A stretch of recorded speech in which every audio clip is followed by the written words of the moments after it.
Kisah cinta dan air mata kemerdekaan tanah air adalah sambungan perjuangan tokoh tempatan dalam mempertahankan negeri yang tercinta.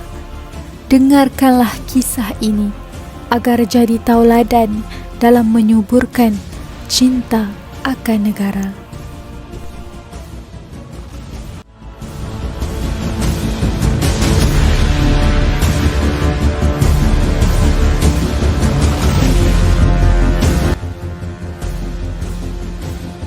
Gugurnya aku di medan peperangan bersama pengikut setia yang sentiasa menemani. Berjuang berhempas pulas mempertahankan kota Kuala Kedah. Walaupun syahidnya aku di medan perang, wasilah antara bangsaku tidak akan lupus dengan mudahnya. Saksikanlah penjajah yang bertandang. Inilah maruah dan kedaulatan bangsa Melayu yang sebenar.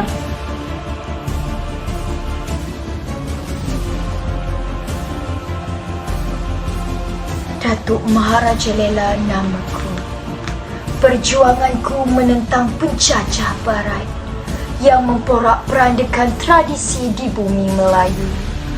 Aku sama sekali tidak mengkhianati bangsa dan tanah airku untuk bersekutu dengan penjajah durjana.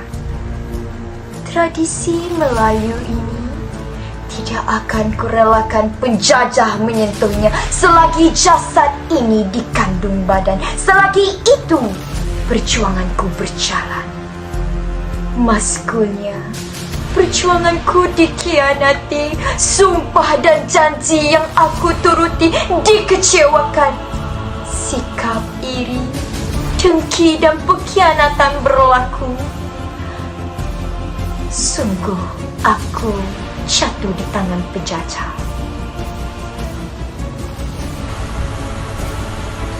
Pemburu ke hutan melemparkan di corak dipasang terkena mangsa. Sengketa saudara Raja Mahadi buka peluang orang luar berkuasa. Terluka kaki, dek jalan merejah. Rupanya dahan jatuh menghalang. Lantang menolak campur tangan penjajah. British menggempur, tubuh dikelang. Duduk bersama di atas para, habis baju terkena arang. Kalah dalam perang saudara, diri terbuang di negeri orang.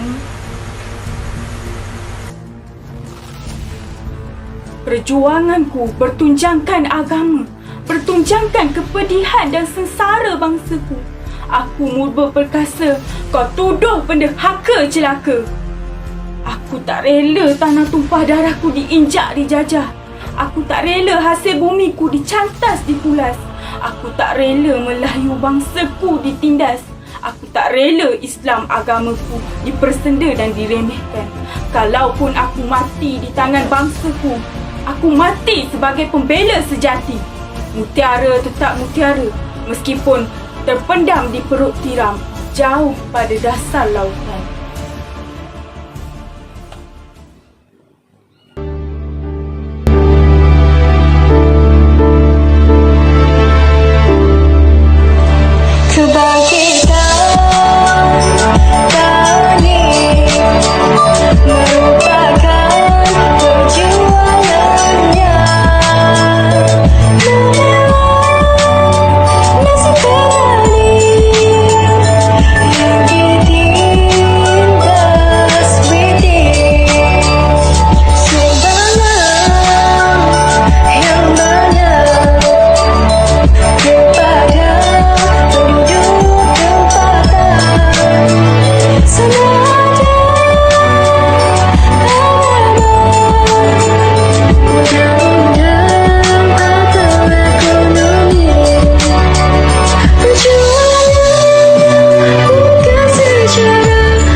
Ini kisah mat kilau berani, tak gentar hati juga nurani. Lepaskan bangsa dari tirani,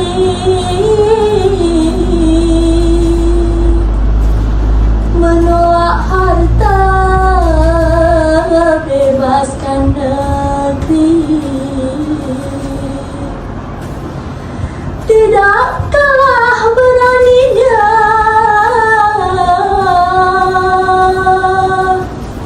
unggul budiman kepimpinannya,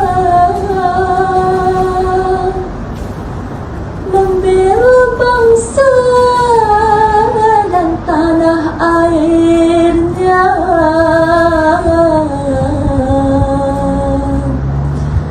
Dari penjajah yang tamak rakusnya.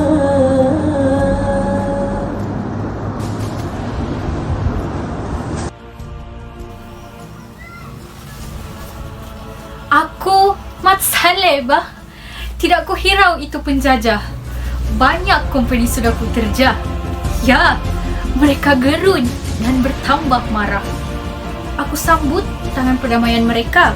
Tapi aku lupa sifat penjajah itu berdusta. Tubuh kota pertahanan musnah semuanya. Musnah bersama jasadku yang berdarah. Walau gugur pejuang bangsa, pertempuran itu sebenarnya membuka mata, menyedarkan sukma yang terleka. Jangan disambut tangan durjana, nescaya negeri akan binasa. Dalam hutan ada biawak berlari-lari tinggal sarangnya. Seorang pejuang negeri Sarawak pertahankan bangsa juga pusaka. Anak kuang makan kuini, buah muda manisnya kurang. Semangat juang amat digeruni, tangkas berlawan di medan perang. Langit redup, putih berawan, burung pega terbang sekawan. Agi hidup, agi ngelaban, selagi hidup masih melawan. Ilmu batin, tentera selempang merah, buat musuh keliru dan resah. Salam perdamaian di hulur, karena diri cinta akan keamanan. Namun bintang 3 tetap membunuh, merakut jiwa penghulu dan rakyatnya. Jangan bermain dengan api. Kiai Saleh, Panglima Negeri Johor, amukannya melenyapkan komunis. Musuh merayu agar api amarah dipadam. Bimbang negeri jadi padang jara. Kiai terus berjuang menentang penjajah koloni, berdiri teguh di samping Datuk On, membela nasib bangsa. Legasi kepewiraannya masih dikenang, dulu, kini dan selamanya. Siapa tak kenal aku?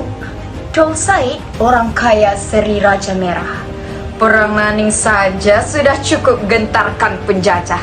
Namun, bukan dihitung akan kegagahanku, tapi ikhlasnya hati ini berjuang, menabur bakti untuk tanah perdana, biar dihina penjajah. Pengakhiran perjuangan, ku hukum diri sendiri, kerana emas sejarah terjadi. Hingga kini tanggung sendiri.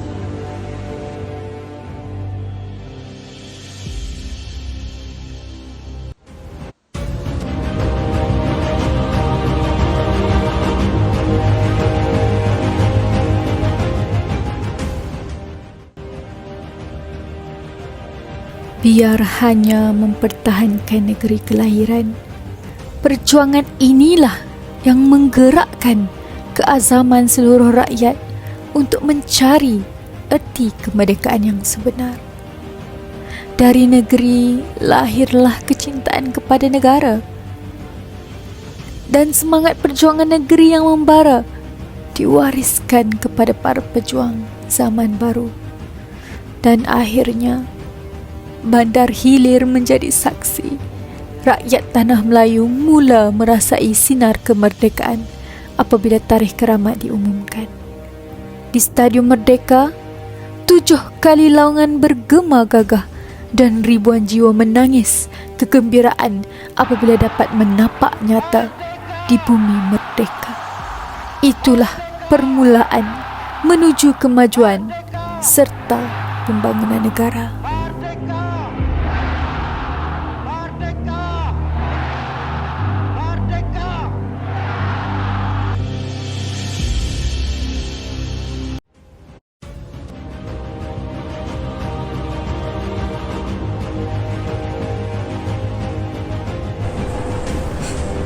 Tunku Abdul Rahman Putera Al-Haj merupakan Perdana Menteri Malaysia yang pertama.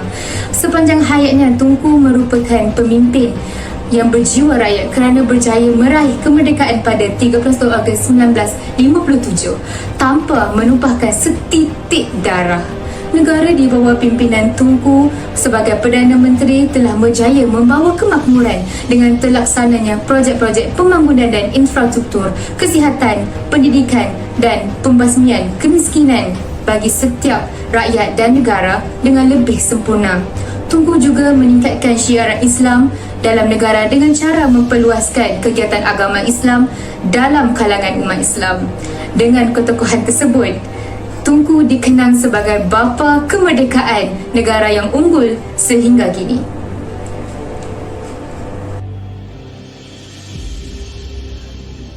Tun Abdul Razak Husin telah menyerlahkan kepimpinannya sebagai pemimpin yang berjiwa besar, mendengar permasalahan rakyat, berani mengambil risiko dan tidak takut untuk membuat keputusan selain memiliki idea yang luar biasa dalam membangunkan negara. Peristiwa 13 Mei 1969 merupakan puncak manifestasi masalah perpaduan kaum di Malaysia. Beliau mengambil langkah penting dalam menangani peristiwa tersebut dengan menubuhkan pembentukan kerjasama politik pelbagai kaum yang besar dan berkesan. Tindakan beliau merupakan satu langkah bijak bagi menyatu padukan rakyat dan mengharmonikan negara. Dasar ekonomi baru atau dikenali sebagai DEB diperkenalkan bagi menyeimbangkan pembangunan sosial dan perkembangan ekonomi. Selepas kematiannya, beliau telah dikenang sebagai bapa pembangunan kerana sumbangan beliau dalam pembangunan luar bandar dan masyarakat luar bandar. Tokoh ini merupakan Perdana Menteri Malaysia ketiga. Antara sumbangan beliau ialah mengadakan perhubungan yang baik antara Malaysia dengan negara luar, termasuklah negara-negara ASEAN. Bukan itu sahaja, demi kepentingan rakyat, tokoh ini telah melancarkan rancangan Malaysia ketiga peringkat kedua bagi memberi peluang kepada orang Melayu dan kaum Bumiputera dalam pemilikan modal saham bagi menyeimbangkan kedudukan ekonomi antara kaum.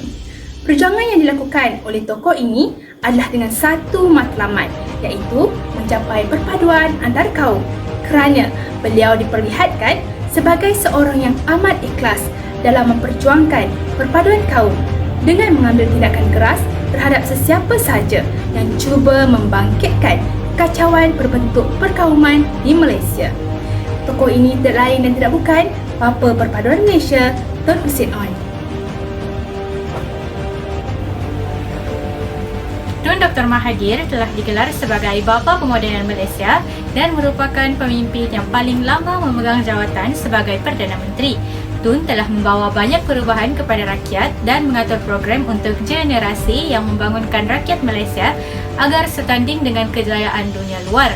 Banyak yang telah diperkenalkan dan kejayaan besar dicapai di zaman pemerintahan beliau dari segi mengubah cara pemikiran, ekonomi, pendidikan, etika sosial dan budaya hidup rakyat Malaysia dalam menghadapi era globalisasi dan liberalisasi untuk menghadapi abad ke-21.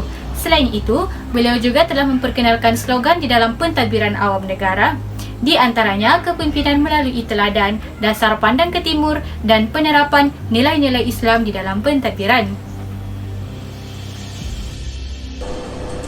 Tun Abdullah bin Haji Ahmad Badawi atau lebih dikenali sebagai panggilan Pak Lah merupakan Perdana Menteri kita yang kelima. Beliau telah membenarkan konsep Islam Hadari yang berkonsepkan negara yang memiliki ilmu, kemahiran dan keterampilan bagi merealisasikan perkembangan ajaran agama Islam dalam pemerintahan negara.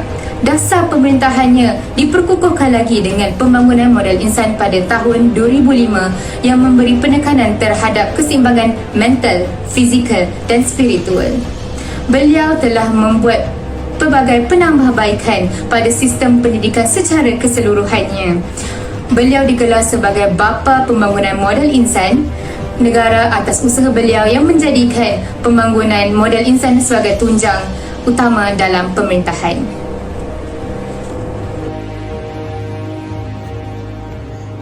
Perdana Menteri Malaysia yang ke-6 iaitu Datuk Seri Muhammad Najib Tun Razak telah menerima gelaran sebagai Bapa Transformasi Negara. Beliau menerima gelaran ini atas dasar kepimpinan transformasi yang telah dilakukan terhadap negara kita. Datuk Seri Najib bin Tun Razak diiktiraf kerana usaha-usaha beliau untuk memperkenalkan Pelan Transformasi Ekonomi atau juga dikenali sebagai ETP yang bertujuan untuk mengubah ekonomi Malaysia dengan ketara sekaligus menyamai ekonomi negara-negara membangun yang lain. Selain itu, beliau juga telah memperkenalkan program transformasi kerajaan atau juga dikenali sebagai GTP untuk menjadikan Malaysia sebagai sebuah negara berpendapatan tinggi menjelang tahun 2020. Penghargaan ini diberikan kepada Perdana Menteri kerana kepimpinan inovasi beliau yang memberikan inspirasi amalan terbaik dalam tadbir urus kerajaan untuk mencapai transformasi menggunakan inovasi sebagai penggerak untuk status baru global. Kepimpinan Tan Sri Muhyiddin Yassin diakui teruji di saat seluruh dunia termasuk negara berhadapan pandemik COVID-19. Walaupun begitu, beliau telah berjaya membuktikan kepada rakyat bahawa beliau adalah seorang pemimpin yang hebat. Jika diteliti strategi kepimpinan beliau berkaitan COVID-19, ia merangkumi 3 entiti penting demi memastikan koordinasi paling efisien. Entiti yang pertama ialah beliau sendiri sebagai Perdana Menteri dan dibantu oleh Menteri Pertahanan dan Ketua Pengarah Kesihatan. Strategi dan dasar yang mantap ini hanya boleh terlaksana apabila wujud kepimpinan yang membenarkan organisasi bertanggungjawab melaksanakan peranan masing-masing. Kewujudan kepimpinan sedemikian adalah penting kerana ancaman COVID-19 bukan sahaja berkaitan dengan isu kesihatan tetapi ia merangkumi berbagai sektor seperti ekonomi, sosial, pendidikan dan sebagainya.